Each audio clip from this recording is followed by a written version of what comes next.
Hey now, we are getting over, and I am the Silver King, Adam Silverstein, here to lead you through these hard times.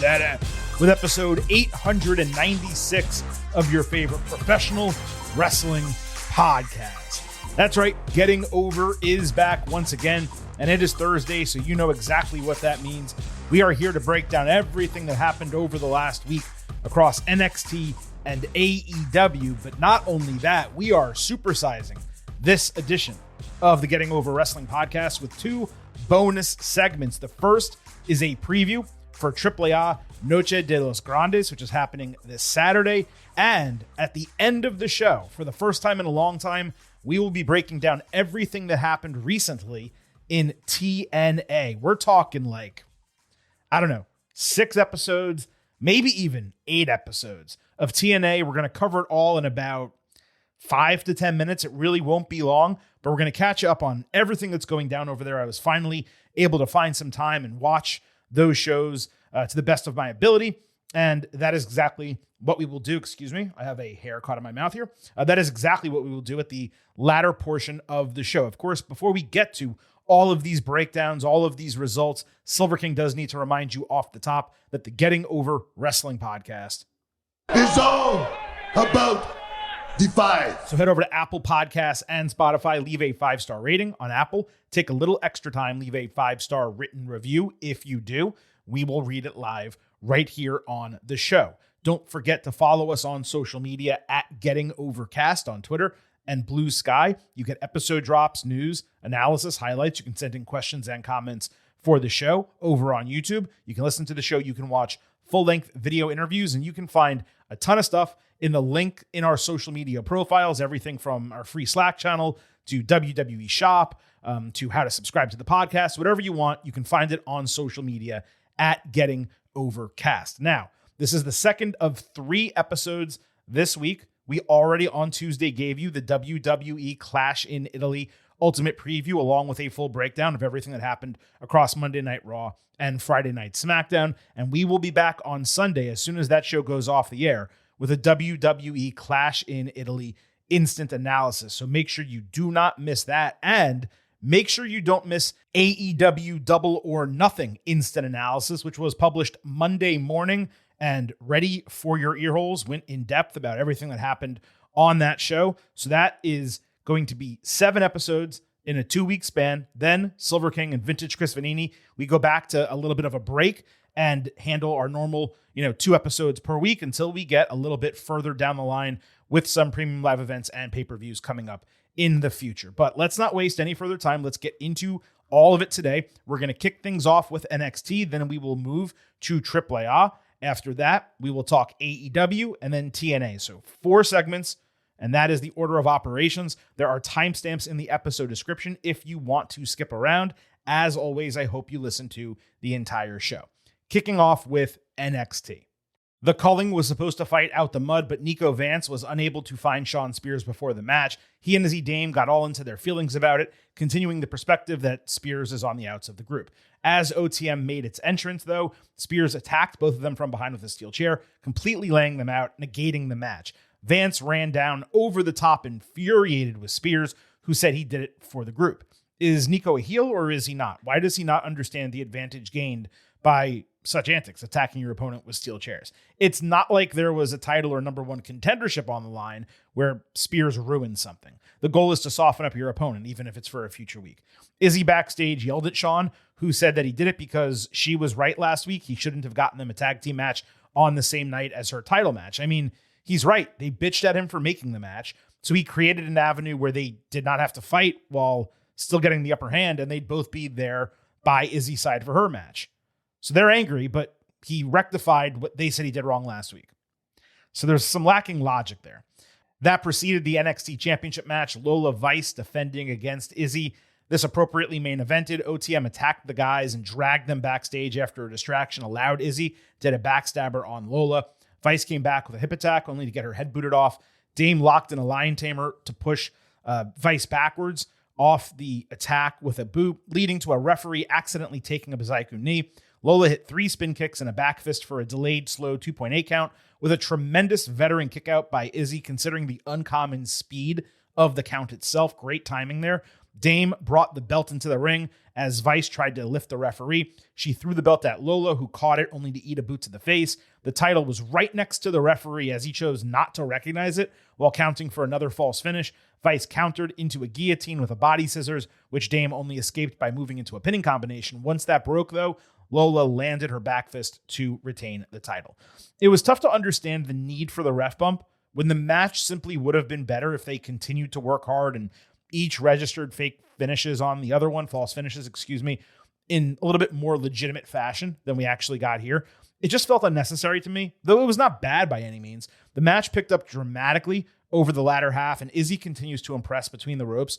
If her mic work can improve to the same level that she has in the ring over the last couple of months, we're talking about a fully formed wrestler. But right now, as a wrestler between the ropes, she can go.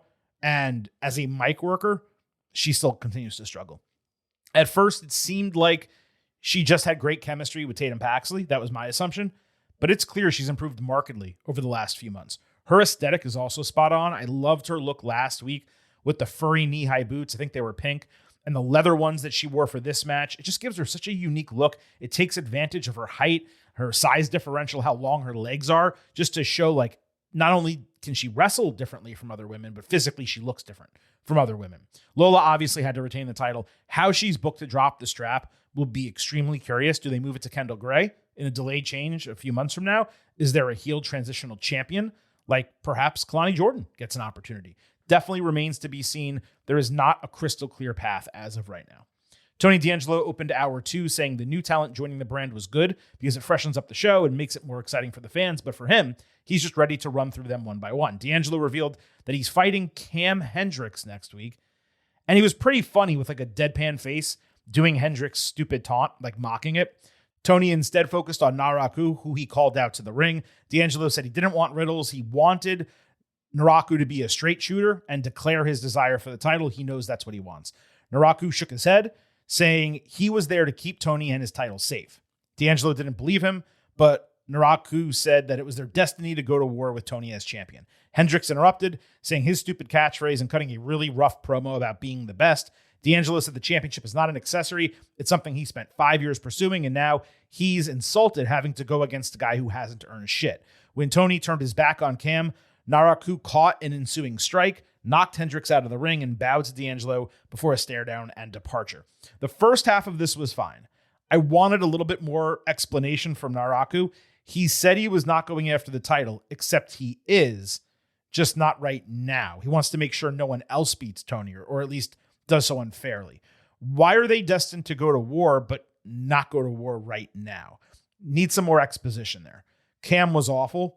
Luckily, they're positioning him as a wet behind the ears neophyte who's way over his skis, but it is absolutely ridiculous that he is seemingly getting a title match in this situation. We discussed that at length last week. Don't need to go over it again. It's just silly. Mason Rook backstage pleaded his case to Robert Stone that he's the one who actually deserved the title match over Hendricks. Stone gave him credit for taking out Hendricks after the match, saying that he liked the way he took care of business, but he insisted that statistics matter and Cam did register the win. Maybe Mason can get an opportunity after the fact. Cam registered the win over Miles Bourne, the North American champion. I know that D'Angelo was his partner, but he did not pin the NXT champion. So how exactly did he deserve an NXT championship match? Because he decided that's the title he wanted to go after? No. That does not work as far as I'm concerned. Rook said he was prepared to get involved in the forthcoming match if necessary, but Naraku confronted him, saying he would not allow that to happen. The back and forth with Rook and Stone, that was kind of unique. It was nice to hear Rook speak in a more natural setting. A match with Naraku makes sense, but neither of them really should be losing at this early juncture. It's Hendricks who should be fighting one of those guys as cannon fodder. That's why the booking of the triple debut, it's just been incredibly confusing to this point. We had Ren Sinclair against Kalani Jordan, one of my favorite starts to a match in NXT history. Lonnie again missed her claps on her entrance. I don't understand why she can't time it up, or why no one is telling her that she needs to time it up. There's clapping in the music. She claps at least a half second to a full second offbeat. Why are we doing this? It bothers me to no end, and it's going to until she fixes it or until they, I guess, call her up to the main roster and inevitably change her theme for no reason whatsoever. Her theme is fine. Anyway, when she gets into the ring, she does a flip, like a little show-off move. She did it, landed, and immediately attacked Ren while the lights were still off. Just fantastic. Great work by them into the break. Jordan did a single leg crab between the middle and over the top rope, plus a fisherman suplex with a screwed up cover. Sinclair sold a knee on an awkward landing and got a near fall with a crucifix after she avoided Jordan's one of a kind. Lonnie then put her in an STF, moving that into a calf crusher with extra leverage on the ankle for a tap out victory. Nice match between them. It took her way too long to execute that calf crusher, though. You got to be twice as quick with that. They needed to cut the time in half in terms of the calf crusher. But speaking of time, otherwise, Ren got time to work in the ring. That was awesome. The fan response to her is tremendous. It's growing weekly. And over the last 3 months, NXT has finally seemed to realize what they actually have in Ren Sinclair. The result was obviously expected, just given their respective stations on the brand. Lonnie keeping the submission locked in well after the bell. That obviously got Kendall Gray riled up for a future match. Didn't have that much else to dig into on this one, though Lonnie's heel work, it is improving. It's just the promo part that is struggling. Kendall checked on Ren later in the training room when Lola got into it with Gray, who assumed that she would be the next champion. Then Callie Armstrong came through talking shit, just, I guess, due to her ego. Armstrong later said in an interview that she was prepared to run through the entire locker room, but she was going to be patient and pick her spot. Thea Hale came through basically trying to chill her out, but Callie talked mad shit to her as well and walked away. I'm not sure I'm into this overly aggressive character, for no reason whatsoever. How about you just be a normal, confident person with a mean streak? Why do you have to be such an asshole at all times? It's like the Daria Ray character over in TNA. She's just on the opposite side of every situation, no matter how logical, calm, or normal the situation might be. And we'll talk about her more a little bit later. Tatum Paxley and Lizzie Rain commiserated backstage, both upset at Zarya for getting involved in their match last week, with Lizzie saying she wouldn't let Zarya get away with it. Shiloh Hill and Tristan Angels joined the segment, with Angels realizing Hill's Mr. NXT list included a bunch of random celebrities, some of them dead. Then Lizzie and Shiloh dipped out together with Tatum's blessing because he's great at scheming, and she is trying to figure out how to get back at Zarya. Hill later got into it with Zarya, who was not down for all of his stupid shit. Zarya referred to Rain as collateral damage from last week, but Lizzie overheard that, attacked her from behind, leading to a pull-apart brawl in Shiloh's workshop. The babyface trio here, they are such a fun friend group. Just an amalgamation of weirdos having a real good time together. Zarya's disgust at Hill talking to her was kind of fun as well. So just all of this with them backstage worked. We had Hill against Charlie Dempsey in a scheduled match. Shiloh overpowered Charlie late, reversing a double under suplex and laying his body weight atop Dempsey for the 1-2-3. Clever finish. Decent match. It did not get anywhere near enough time, and it was rather unremarkable in terms of moments to share, even as we break it down here. Charlie losing yet another match to someone worse than him is frustrating, and Birthright didn't bother doing anything about it, despite all of them being ringside. They just won that big match that they needed to win for the first time, and now they are just right back to losing. After the bell, Angels announced that Stone agreed to hold a Mr. NXT pageant in 2 weeks, which will give him enough time to humiliate Shiloh. I'm not loving this whole Mr. NXT concept. The match itself was disappointing, as I said. I expected a lot from these guys. I flip on Shiloh every week. When he's running 50 to 70%, he's likable. When he goes 75 to 100% crazy, like he has been the last couple of weeks, it's beyond the realm, and it just makes my eyes roll. I do like the juxtaposition of Hill and Angels, but basing it around a beauty contest pageant thing, because Angels did it in England, I just don't feel like that resonates for this audience. Dark State entered through the crowd like normal, sporting a more refined look with Saquon Sugar's mask literally crossed out on their graphics package. The explanation is that all three of them were elite college athletes, while Sugars was nothing more than an independent wrestler with street smarts. They said they gave him tons of chances to get back on track, but he became a liability for the group because he failed last week and was a reckless guy who didn't understand consequences. Dion Lennox confirmed that he was unaware of the plan turn, but he recognized the play to remove the weak link, especially since he was the one who built the group and has been in the spotlight. Sugars was just holding him down. As I said last week, the excommunication of Sugars from Dark State was a massive positive for him because he's the true star of the faction. The other three guys are weighing him down. The negative, consequently, is that the other three remaining are even more mid without Saquon. Lennox was okay here. The other two were horrendous. And the trio is basically a non-starter as any kind of threat worth an investment. And that's before we even get to the content of the promo, which was nonsensical. They dislike him because he's not a collegiate athlete. What the hell does that matter? They're not playing football. They're wrestling. He's the one that's experienced and talented. Y'all are not. As soon as that line was uttered, I said to myself, these guys are absolutely cooked. He's reckless. How is he reckless? Because he doesn't want another dude running ramshot over the entire faction? I could not believe that this was as bad as it was as a promo segment. I mean, I can believe it because they're a shit faction. But without Sugars, they had momentum. Something was happening. Obviously, we loved the segment last week. I thought they knocked it out of the park. But now their explanation is, well, you weren't a collegiate athlete like we were, and you're randomly reckless, so F you. We're going to stick with the guy who doesn't know professional wrestling, who started the faction, but has been unsuccessful in all of his title opportunities. The way you... Are you kidding me? Are you freaking kidding me? That wasn't the drop I necessarily meant to play, but you know what? It fits too. Tavian Heights backstage found Miles Bourne, saying he tried to reach out to him a couple dozen times to apologize, only to be angry that he was ignored. Bourne said, okay, we're boys, and I understand that you want to make a statement in NXT, but you're moving too fast. You need to slow down. Otherwise, it's going to cost both of us. Just as they were coming to an agreement, Dark State attacked both guys, slamming Heights into a door and Bourne into a wall before Lennox threw the North American Championship at Miles on the ground. NXT has so much work to do with the men's division when this is the best they can do for mid-card title challengers at this juncture. The attack was fine, but Dark State is not believable in this incarnation. Bourne and Heights is interesting. Clearly, they're not going to run that anytime soon. NXT then ended with Dark State celebrating their success in the parking lot, saying they would finish the work next week and then win all the gold in the company. As they walked away, Sugars was shown watching them while standing atop this huge warehouse crate. I guess he is the Sugar Man. I mean, if he's going to be a Batman adjacent character, I wouldn't mind some kind of Crusader gimmick. Actually, it could work. Sugars looked cooler in that 10-second shot than maybe the rest of his NXT run combined. Vanity Project celebrated their success backstage before coming across Tate Wilder, who for some reason had his motorcycle fully driven backstage. Jackson Drake talked down to him due to his inexperience, and after Micah Lockwood also got involved, he held her off and accepted a challenge from Wilder for next week. While I was critical of Tate last week, his personality and confidence shined here. Did not seem out of place going back and forth with Vanity, who we know are personality plus. I have an issue with Micah Lockwood's name. I feel like it should be Maya. There, for some reason, the K in the first name and then having Lockwood immediately after it. Maybe it's just me. I screw it up in my head. Every time before I say it, I always pause a little bit. You may even hear it on the show. I look at it and I'm like, this is doesn't look right. I also like Bailey Humphrey a lot better. I thought the other name was great.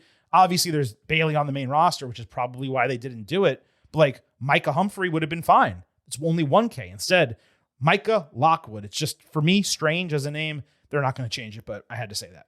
Jada Parker fought Layla Diggs. Natty backstage thanked Diggs for going at Parker last week and respecting her legend status. She decided to join her ringside. Jada wore a bandana skull cap to the ring in an altered look. It did not work at all. She should never wear that again. Layla had a viral moment from Evolve last week with one of the most perfect moonsaults that has ever been executed in a professional wrestling ring from a visual standpoint. However, that did not carry over here. I didn't really like her entrance. It was my first time hearing it. Maybe I'll hit better. Parker landed teardrop on her second attempt. Diggs tried her moonsault. It was less spectacular. Her legs were way apart. She missed it with Parker immediately landing hypnotic and deja vu for the win. Jada looked okay. The finisher is improved. Diggs is incredibly green, not at all ready for prime time. It was a mediocre match, relatively unimpressive. It did Parker a disservice, actually, having her face a neophyte like this, as opposed to someone who could give her a quality match as they're building her. We'll have to see what happens with Natty here.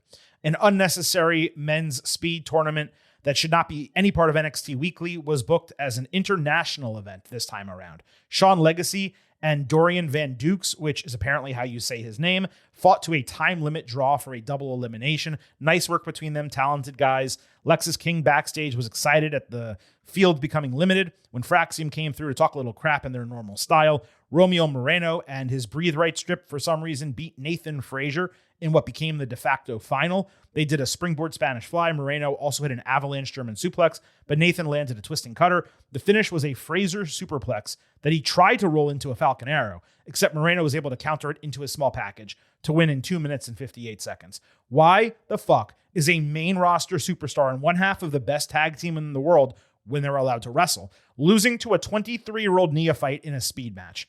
It seemed like this was going to be a double draw, which would have been interesting, albeit uneventful. And then I thought, well, you know what? Maybe since they don't have that much for Fraxium to do on SmackDown, they're going to have Frazier win and be the rightful speed champion, because he's probably the fastest guy between the ropes in WWE. Nah, they had him lose to a 23-year-old. Please end speed. Please book Fraxium.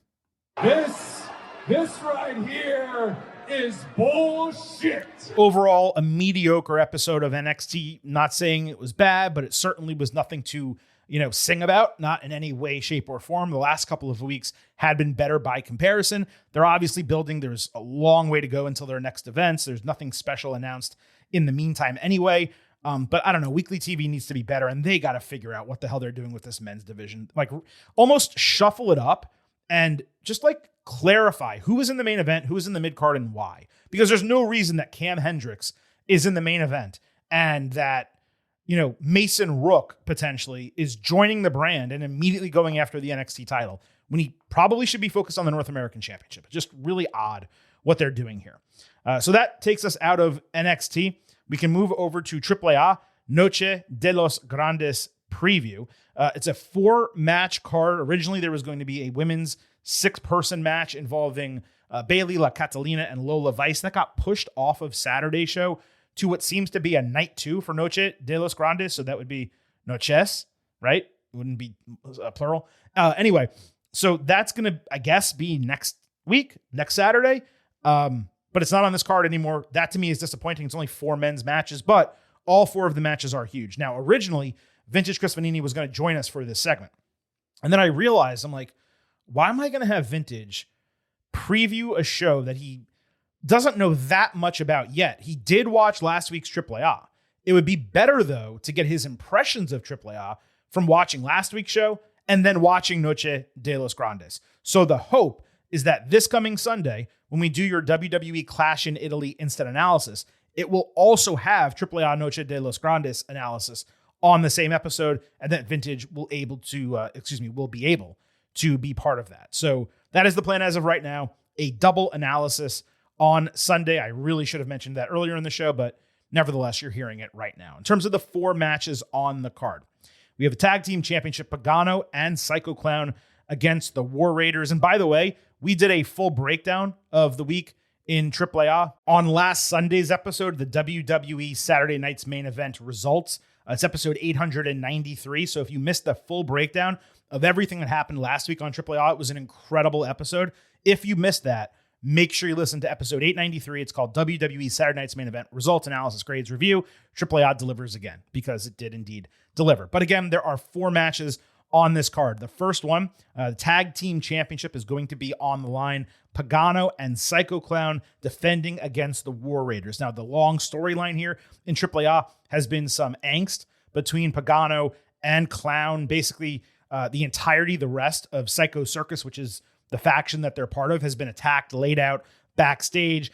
Clown has believed that it's Pagano doing it. They did a confrontation in the ring. Nothing was resolved over that. They're still partners. They're still champions. And they got attacked after that segment last week by the Raiders, who they have been feuding with of late. To me, it makes a lot of sense to switch the titles here. The War Raiders are obviously immensely talented. They've been having great matches in AAA. And if you need to kind of move into a larger feud with Pagano and Clown, then they really probably shouldn't be champions if they're going to be fighting each other. So whether it's infighting causes this, whether there's another party involved who has been doing all of these attacks that reveals themselves on the back end, and then Pagano and Clown have to go against them, maybe it's a couple other people, or whether it just breaks down between them and we learn that Pagano has indeed been attacking all these people. I don't know. It's a great question. But either way, it just makes a lot of sense for these titles to switch. And I'm going to have the War Raiders win the AAA Tag Team Championships on this show. Latin American Championship, El Hijo de Dr. Wagner Jr. defending against El Hijo del Vikingo. Now, this is a real interesting match because Vikingo is basically replacing Santos Escobar, who was originally slated for this match on this show. Escobar got hurt the last time they had a huge bout. It was a 4-way. And then as a consequence of that, perhaps, or because he was being paid too much money or whatever the case might be, he underwent 2 surgeries and WWE released him. So suddenly they needed a fill-in to challenge for the Latin American Championship, and Vikingo lost a match where he's no longer allowed to challenge for the AAA Mega Championship. So he is, of course, going after this. And they could switch the title. I mean, it's definitely a legitimate possibility. I just don't feel like it's likely. I don't necessarily know why you would go in that direction when Wagner's doing a great job, and you don't need either Wagner nor Vikingo as the next challenger for Dominic Mysterio in the AAA title. So why are you switching it and then having Wagner, with nothing left to do, basically? I don't see it. I have Wagner retaining the Latin American Championship. The Cruiserweight title, Laredo Kid defending against Rey Fenix. Now, this all started in early May, where Phoenix straight up beat Laredo Kid in a singles match on TV. And the match was so beloved by the audience at that time. I believe that was in Querétaro, Mexico, where fans literally threw coins into the ring, basically paying the wrestlers extra because they were entertained to such a degree. So obviously Phoenix won that, and you know what happens, not just in WWE, but everywhere. To beat the champion, to be able to beat the champion. That doesn't make any sense. He, of course, wanted a title match on the back end, but he really wanted it because Laredo insulted him. He's basically like, yo, you're jealous of your brother. You're jealous of me for being champions. You don't mean it. When you reached out a hand to be nice to me and say good match. So he started turning heel a little bit. It was the idea. And then, so they did a rematch for the title last week in Mexico City. That's one of the matches that we discussed on Sunday's show. And Laredo retained because he cheated. So he cheated to keep the championship. Basically, no one backstage was having it. And Rey Mysterio, who was named the new AAA general manager, he basically is like, yo, this shit isn't going to happen on my watch. No one's getting out of a match. We're going to go ahead and book this on the big show. So they're rematching here. They're going to be fighting for a third time, and it's going to be the rubber match. Phoenix having a clean win, Laredo cheating to win, and now the championship is on the line here. What needs to be understood about this is that Laredo is currently on, I don't know if it's a record reign. I don't believe it is, actually, but he's held the Cruiserweight Championship for like over 500 days, over 540 days by the time this airs. And Rey Fenix, back in 2022, like at the tail end, I guess, kind of the pandemic, he held this Cruiserweight Championship, had to vacate it due to injury, one of the many injuries he suffered while in AEW. So he vacated the title, never lost it. He had a long-ass reign himself. It was about 400 days.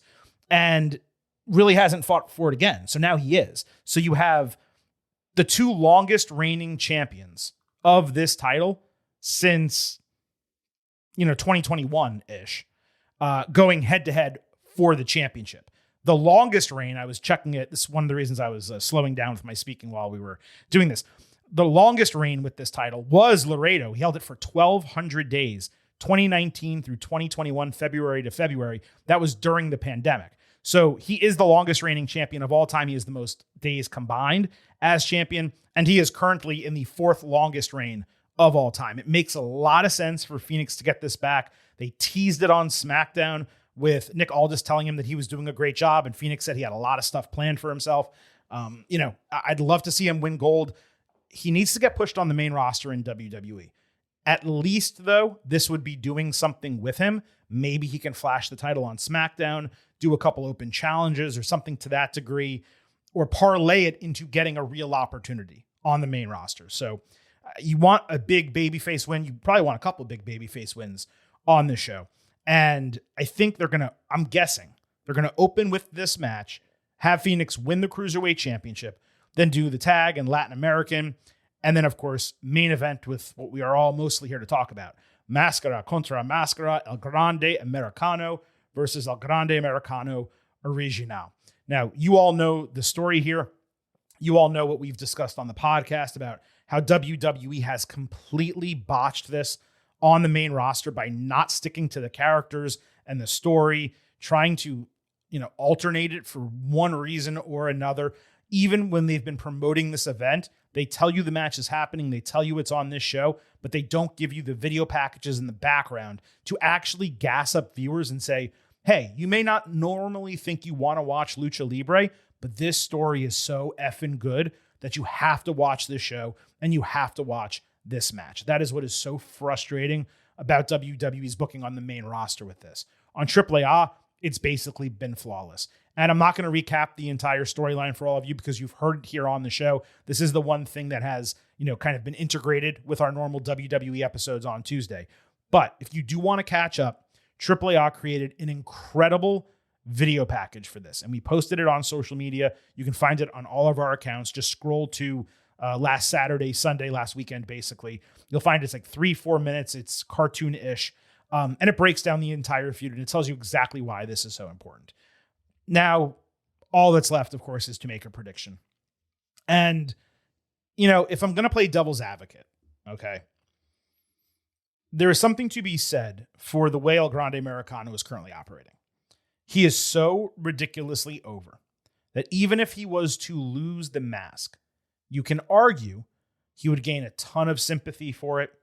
Fans would still cheer him. Everyone knows it's a white guy. It's a Caucasian person. But despite that, he has been so over the top about his love of Mexico, his embracing of Mexican traditions and culture. He obviously has a Mexican girlfriend. Him, dropping the line, which is a famous line. I don't necessarily know where it comes from, but a Mexican can be born wherever the hell he damn well pleases, right? All of that kind of comes into play where you could take the mask off of him and it wouldn't be the end of the world. He'd still be super over. He could still go by El Grande Americano name, even though he's, doesn't, from his accent, he doesn't necessarily sound to be an American. But regardless, it could work and it wouldn't be the end of the character. WWE would not be thoroughly going out behind the shed and shooting its, dog and killing the gimmick and throwing money away.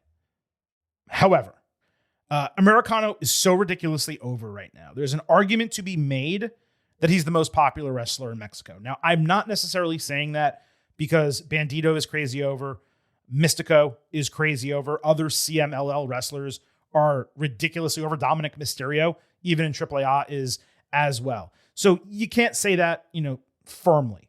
But because he has the WWE machine behind him and there's popularity in the United States as well, there is at least a case to be made for that. The larger point, though, is WWE is trying to make this brand into something. And they have caught lightning in a bottle with this character and with this storyline. And on the other side of it is an absolutely detestable heel who is running a facsimile gimmick.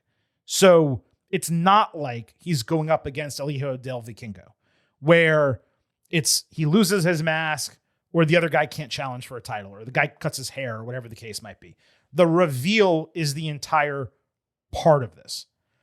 And they have given us way more hints on the AAA broadcasts of who they believe El Grande Americano Original is, as opposed to El Grande Americano, where it's kept like the man behind the mask is still a significant mystery. To me, it would be a huge error to unmask Americano. Original is the one who has to get unmasked because you want to maintain the momentum of this character for as long as you possibly can. Don't forget, he won Rey de Reyes, which means he has a number one contendership for the AAA Mega Championship held by Dominic Mysterio. I believe that's going to happen at Triple Mania. It's possible they do it beforehand, but I'm just making an assumption that that's going to main event, at least the second night of the biggest show of the year. They're doing night one, we think, in the United States. We don't know that for sure.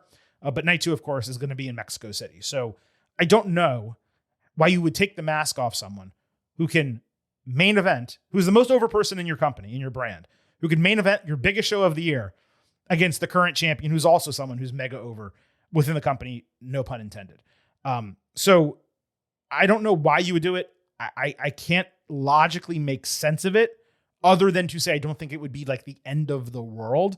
But from a critique standpoint, I don't see any other option than having El Grande Americano win. I think you tease the hell out of original winning as much as you possibly can. Interference, cheating, referee bumps, weapons. Like, you do everything you possibly can, and you build El Grande Americano into this, never say die Mexican savior. You get a huge ovation for him after the bell. And you know who's not on this show, who's not booked on this show? Dominic Mysterio. You have him get this grand moment. The confetti and streamers are out.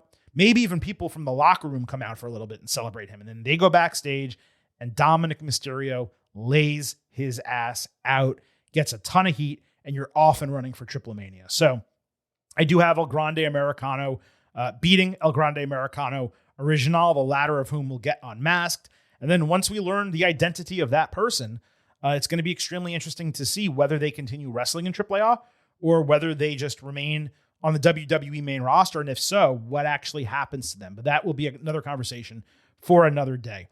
Expectation grade for Noche de los Grandes.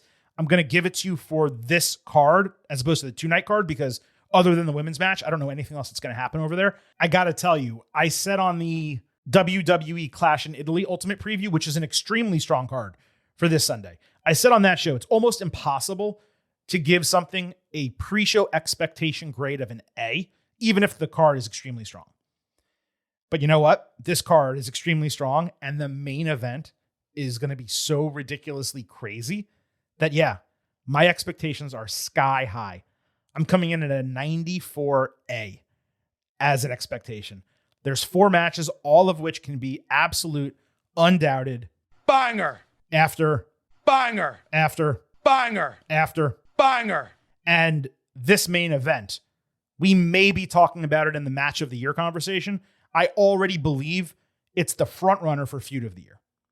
So we will find out more Saturday night. And as I said, we will discuss it Sunday afternoon, Sunday early evening, right here on the Getting Over Wrestling podcast. Now, before we move on, we have a little bit more to discuss.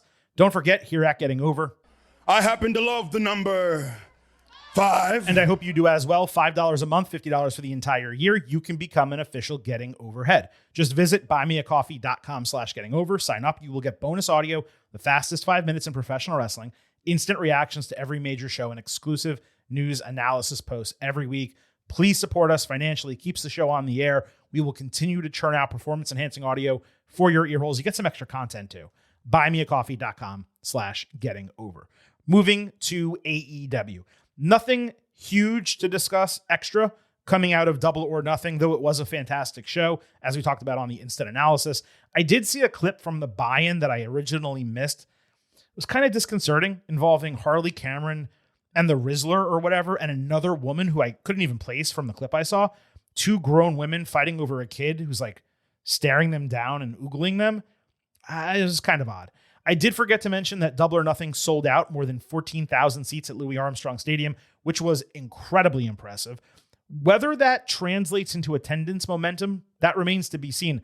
But I got to tell you, on Wednesday, AEW only did 4,000 in a nearly 10,000 seat arena in Philadelphia, of all places. So it certainly didn't convert to immediate ticket sales for a show that did not go up against major sports competition and was in a major market. Overall, I found TV to be solid yet unspectacular as a follow-up for Double or Nothing. Did not feel like AEW took full advantage of the supposed momentum it created to keep talking about, oh, we have all this momentum. Fans are saying they have all this momentum. It's the same fans who are already watching that are claiming that it has momentum. But at the same time, this was not a bad show at all. The first 90 minutes held my attention well enough. There were multiple missed opportunities I felt across the board. 4 of the 8 matches coming out of a pay-per-view were relevant, 50%. 2 of those were tournament matches. So there were really 2 true story-driven matches on a 3-hour show, the opener and the main event. That to me is extremely poor, especially when you consider all the talent who was not on the show at all. Let's go ahead and break down everything that happened on these 3 hours of Dynamite and Collision. Will Ospreay at Double or Nothing told Renee Paquette that he was feeling well after his match. He had another conversation with Kenny Omega in the training room, the latter asking why he would be aligned with Death Riders, considering they seriously injured both of them, and Omega would have had his back on the call. That's a great question, Kenny. Thank you. Ospreay said, if he feels so good these days, why isn't Omega on TV every week? If he was there, maybe he would have come to him. Kenny said, He's a different person physically and emotionally, but if they stick together, they can accomplish a lot. I guess no one has heard of picking up a phone. Omega said he wasn't telling Ospreay not to trust the Death Riders, just to be careful with them. Why aren't you telling him not to trust them? You just said that Jon Moxley, being they, completely laid out both of you and nearly gave you career-ending injuries, didn't you? Jon Moxley came through, creating tension in the room, but Omega continued extending the olive branch, just like last time they did one of these. This, again, was the best part of the show.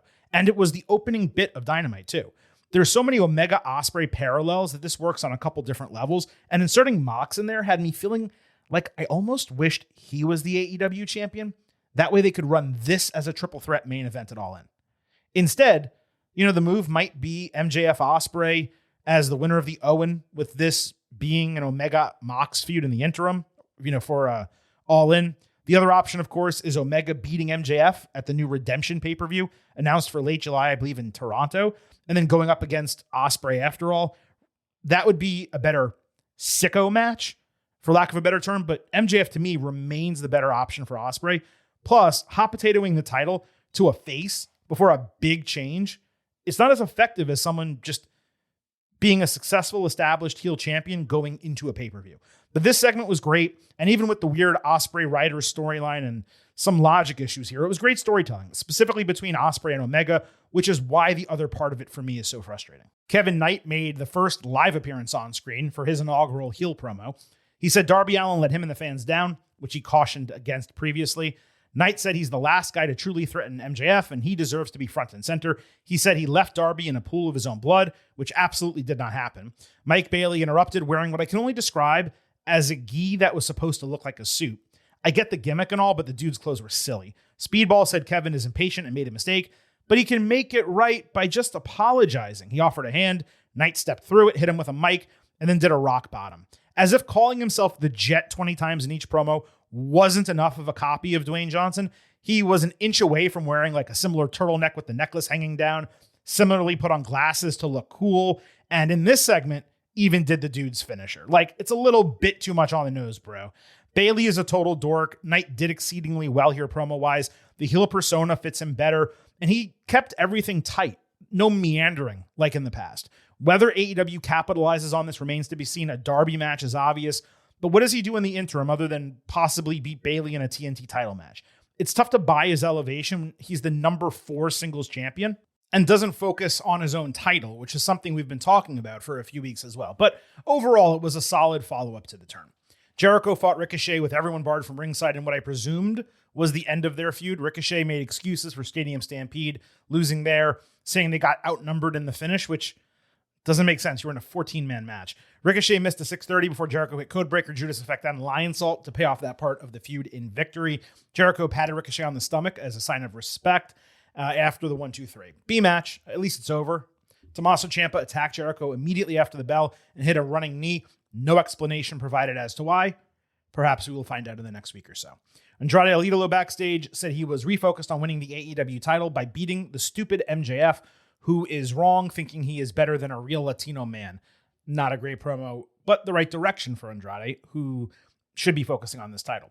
Andrade later beat Ace Austin in a random match that occurred for no reason whatsoever.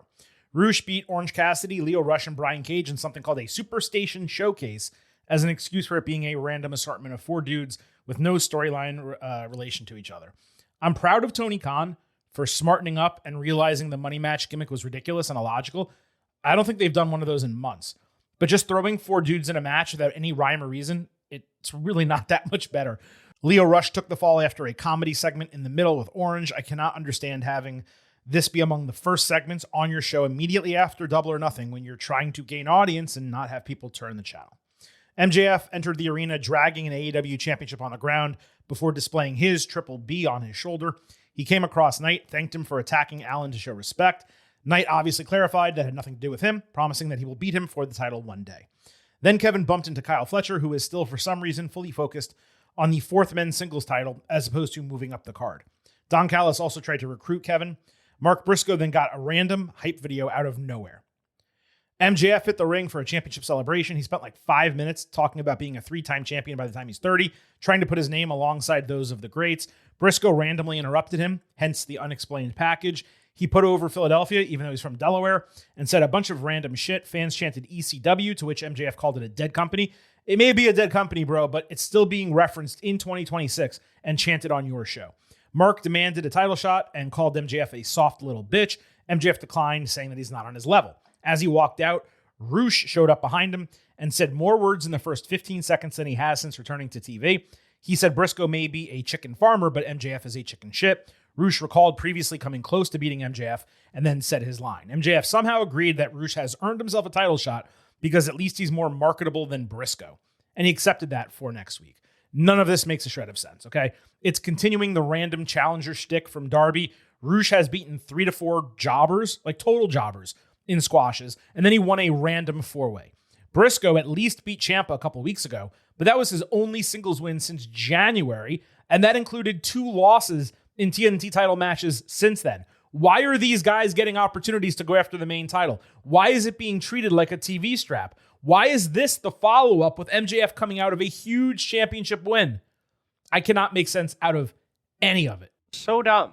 Cope and Cage hit the ring after their tag team title win for a planned 5-second celebration, hearkening back to their Edge and Christian days. Taz correctly pointed out the fan chant of "You deserve it" was dumb, considering, they've won like 10 titles as tag team.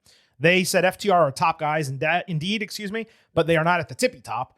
Christian at first refused to do the pose, especially since there's no more flash photography. So Adam Copeland pulled out a bag with a ton of disposable cameras that he handed out to fans. He said something about buying and holding them all from the 90s. You can go to your drugstore right now and buy a disposable camera. Before they could pose, though, the Dogs, who have basically lost every notable match or feud in which they have been involved since joining AEW, they attacked both guys and slammed Cage's hand twice with a shillelagh before squashing it underneath the steel steps by jumping off the apron onto them. David Finlay demanded a photographer take pictures of them as they did the 5-second pose gimmick themselves, the same way Edge and Christian did it back in the day. I actually thought this attack and the overall segment was extremely well done. I loved the way they went after Christian's hand, delivered on the pose. The stuff with Edge and Christian beforehand was fun. There's also this nice in-between feeling for them as title challengers, just considering there's so much time until the next shows. The only problem with it is they're not legitimate challengers. They're just loser heels with a mean streak. But this is how loser heels become contenders without deserving it, by attacking faces. So it makes a lot more sense here than what's happening with MJF. Brody King beat Claudio Castagnoli in an Owen quarterfinal. Oh, we got 2 big meaty men bumping me tonight. This was the predictable winner, given Swerve Strickland is the opponent waiting in the semifinal, though it was slightly strange considering Swerve Brody already happened. Why would you run that match if you were going to go right back to it after Strickland also beat Bandito? Claudio basically whiffed on a European uppercut that was sold before King won with a lariat. 4 slabs of beef right here. Big meaty men slapping meat. That's what I want. Lots of fun between them. Glad we got to see them go head-to-head. Swerve and Prince Nana cut a promo on Brody later, though it was more about Strickland being a star who knows how to make money, which, again, didn't really fit. Mark Davis beat Jack Perry in an Owen quarterfinal to main event the second hour. The national title was not on the line, despite this being a de facto rematch. Perry cut the same promo in the bus with his dumb closing line. Then he did an entire Rocky shtick, only to lose. I'd criticize the way he's being booked, but I don't think he has any ceiling anyway. This was a B+ match, though. Best on the main part of the show. Perry hit an avalanche DDT, sliced bread, and a real nice pulling pile driver, but Davis eventually overpowered him with a twisting avalanche pile driver to win. Fletcher came out after the match, talking shit and announcing he is cleared. He said he turned on Konosuke Takeshita because he was dead weight. How exactly was he dead weight? The guy was the IWGP heavyweight champion, and he just took the international title from Kazuchika Okada. He's dead weight? Fletcher claimed that Takeshita was selfish and has been trying to wedge drive the entire faction. Takeshita interrupted and got backup randomly from the Conglomeration. He said he wanted to fight Fletcher. I know Conglomeration has for a while randomly been fighting the Callis family. I mean, it feels like it's been a year at this point.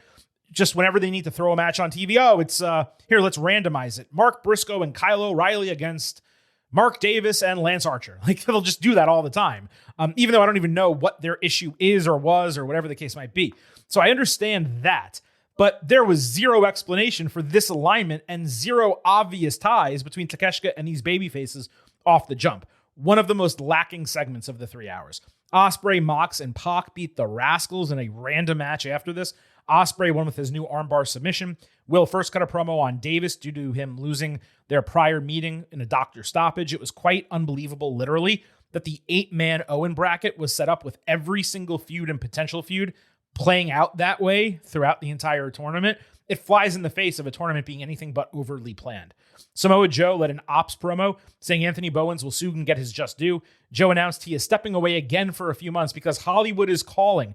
He's a leader of a professional wrestling faction. But yeah, I'm just going to be gone for a few months because Hollywood is calling me. He did not mention anything about recruiting or growing the ranks again. Hook stepped in front of the other two guys and sniffed, trying to look badass and show himself as the leader. Didn't say a word. So Joe comes back, said a bunch of nothing for weeks, lost a match, and is now back out for months, all while the recruitment storyline barely paid off with anything, and the ops just mostly wasted time for the last few months. Absolutely awful stuff. Chris Statlander beat Hikaru Shida in a 17-minute overall show main event. It was a lights-out Philly street fight. Unless I missed it when I was fast-forwarding, I don't believe the lights went out, and nothing was said about it not being a regulation match. This seemed like a huge leap to go immediately into a street fight when they had just been partners for a couple of months and only broke apart 72 hours earlier during a match in which they were already competing against one another. So it was relevant, no doubt. But from a creative standpoint, it felt like they didn't do enough to get here to this stipulation. Stat powerbombed Shida off the apron outside. Shida had a really nice Falcon arrow back inside. She also broke 3 glass light tubes over Stat's back before another arrow. As I've said many times before, those tubes are among my favorite underutilized weapons in wrestling. It's a great visual. It makes noise. It's not overly contrived. I do wish it was done to a clothed area of Stat's back as opposed to the one exposed section because the blood was gnarly and unnecessary. She'd responded with a kendo stick shot to the area, and then Stat put her through a table off the apron with Wednesday Night Fever. Harley Cameron then ran down, handed Stat a kendo stick that was already within her reach. And then Stat again hit Fever to win in the middle of the ring. It was easily the match of the night. 4 stars, A-. It was far better than anything else on the show. Unfortunately, it was hidden all the way near 11 p.m. at the lowest rated part of the entire program. And the winner, Stat, is someone who has already been pinned 4 times by Tekla. So how exactly does she benefit from winning this? Is she going to get another title match? Is she going to win it back? The more logical move would be to have her go after the TBS title. And then when Willow comes back, you have Stat and Willow, and you actually do that feud. But we'll see if that happens. Brawling Birds cut a promo backstage. Jamie Hayter said that she would win the title next time she fights for it. Okay, I'm sure you will. Alex Windsor said she doesn't need to worry about preparing for a wild card opponent because she's always ready. Windsor said she's part of the conversation of being the best in the world. No, she is not. But she will be chasing her Wembley Stadium dream just like Ospreay. Hayter said one way or another, the Birds will come out on top. Yeah, because you're winning the tag team titles in London. We know this. It was a nice promo from Windsor. Actually, maybe her first one ever in AEW that I enjoyed. But the rest of it was an eye roll. And then Tay J, which is really Ty J for some reason, beat 2 jobbers in 70 seconds. This was the lone women's match for the first 2 hours and 40 minutes of this show. A jobber squash with 2 low carders. Divine Dominion cut a promo during the ring walk, basically saying they shouldn't go after them. Yeah, the only women's tag team in the company right now, basically, shouldn't go after you. Okay, that's how dead this division is. And then Dominion attacked them backstage later. So that wraps up AEW this week. It was 3 hours of one show. There wasn't really that much that transpired coming out of Double or Nothing. They did not firmly establish new challengers for the main titles. Fletcher was established for the international championship, so that was a positive. But that was pretty much it when it came to the titles. The Ospreay, Omega, Mox thing, it has my attention. It has my interest, no question. But it was just a bunch of stuff on the show, which is what AEW normally does when it has a episode of Dynamite immediately after a pay-per-view. So I was largely disappointed by that. So let's go ahead and start breaking down TNA. We're going to recap about 2 months in, 8 to 10 minutes, maybe less. This includes like 8 TV episodes and Rebellion, but seriously, this is going to go quick. My overall take on the company after watching all of this is that they had a huge opportunity with the move to AMC, and they've largely dropped the ball by not signing and featuring the right talent. It would behoove TNA to remake their roster with the likes of Aleister Black and Zelina, Dexter Lumis. They should sign Zoe Stark and others who recently got released by WWE. Just like spend the money, beef up, and try to become a real number 3 brand in the United States. Black could be the number one guy in that company if he gets signed. And he'd have carte blanche to do his dark shit because there's other characters there that actually fit with that aesthetic. So that's what I would do, but I don't run TNA. Ariana Grace lost the Knockouts Championship back to Li Ying Li. Lee looked good here, and she had a really fun segment running down Mike Santana, saying she's a better champion than him. I always enjoy interactions like that between men and women. Remember when Becky Lynch stood up to John Cena? We saw this on NXT a couple of weeks ago, too. Santana retained the TNA title over Rich Swann in a tremendous match, 4 stars, A-. Nick Nemeth still has the number 1 contendership from the Cup Trophy.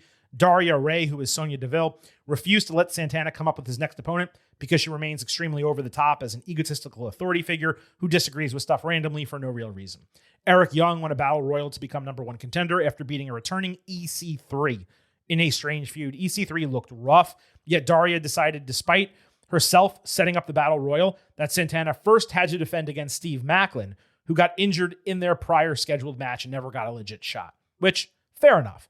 Daria was basically the devil in Maclin's ear, telling him to save the company and take what he deserves. Santana retained over Maclin in another 4-star match. Both of these with Santana, they were borderline flat A's. Like I'm giving him A-, but they were close.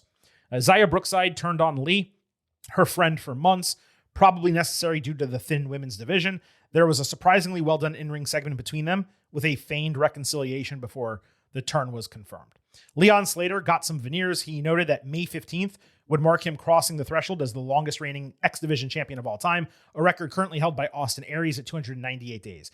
He accepted a challenge from Cedric Alexander set for 1 day before on May 14th. This was the best match of the 2 months of TV I watched. The 2 out of 3 fall stipulation helped. Slater hit an avalanche styles clash for a false finish. Alexander drove him headfirst into the steel steps. Slater used a blood capsule to show color. Leon kicked out of a brainbuster and lumbar check. He hit Utopia, but came up empty on a Swanton 450, and Cedric landed 2 more lumbar checks to become the new TNA X Division champion. In the dark, I feel at home. Time has passed and now I've grown. Used to dream I'd have it all. Now it's mine, I won't let go. In the dark, I feel at home. That's my guy, Cedric Alexander. Match was outstanding, 4.25 stars A. Alexander always lives up to the moment when he is given an opportunity. This was a pay-per-view match on TV. The only confusion I have is the booking decision. Aries is basically persona non grata in TNA and in other wrestling circles too. So why would you not want to make Slater your record holder and make Aries' run forgettable when given the opportunity? That's a really weird move. They could have just done this for the next live show. Now, look, hopefully it's only positive momentum for Slater. The sky is his limit at this point. After the match, the former Giovanni Vinci, Fabian Eichner, debuted in TNA to threaten Alexander. He has not wrestled a single independent match since being released by WWE in February 2025. I have no clue what he's been doing. Perhaps it was a visa issue. That would make a lot of sense. Anyway, he looked great as usual, and we all know he can go in the ring, so that's a great signing for TNA. Eichner is still doing the Veni Vidi Vici deal, but without the shine or the gimmick, if that makes sense for those of you who saw him in NXT. He said he was in TNA for redemption and claimed he will be a future champion, immediately eyeing Alexander. Solid promo from him. Nice attack as well. This might just be the stage he needs to catapult himself back into a real conversation sooner than later. The Hardys split with Vincent and Dutch and beat them for the tag team titles in a table elimination match to retain the titles. Not bad overall. Smart spot where the heels destroyed a ladder early, considering it was the Hardys' signature weapon for so long. The feud nevertheless continued, and the Hardys are becoming broken again as a consequence. So we're going to have broken Matt Hardy and Brother Nero.